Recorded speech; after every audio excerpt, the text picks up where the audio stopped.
Louise, what more do we know about this trip by President Erdogan?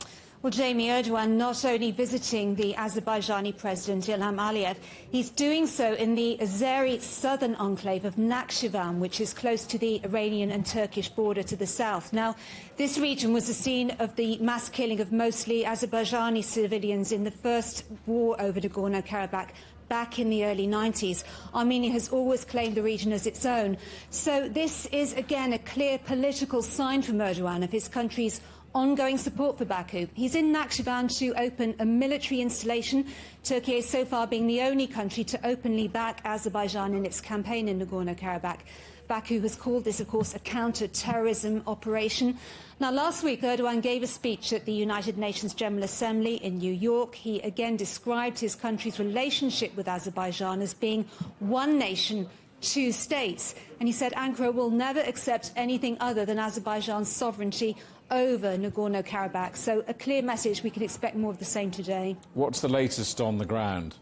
Well, we're seeing the continuation of the scenes that began on Sunday. People massing at the border crossing at Lachin. Of course, it was the closure of the Lachin corridor last December that led to the collapse of aid and essential food and medical supplies to ethnic Armenians on the ground in Nagorno-Karabakh.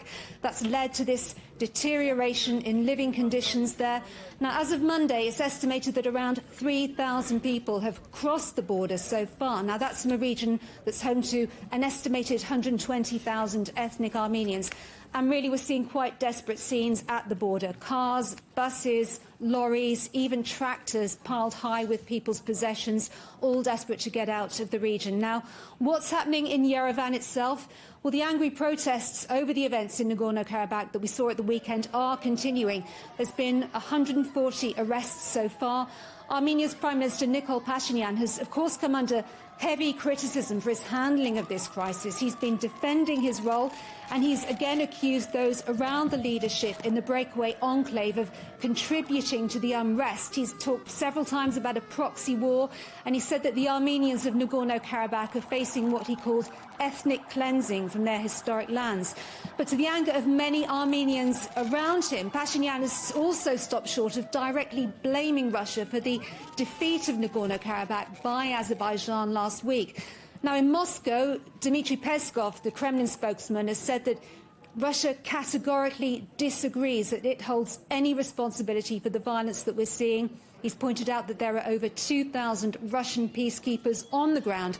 6 of them were killed in the violence last week, and he said clearly that Armenia remains Russia's ally. Now, Azerbaijan, for its part, has said that the Karabakh Armenians can continue to live peacefully in the region if they're willing to lay down their weapons and accept being governed as part of the country from Baku. Now, clearly, many don't believe those assurances, not after the bloodshed of recent days, and again, more and more people massing on the border as we go into the week. OK, Louise, thank you for that. Our correspondent, Louise Greenwood.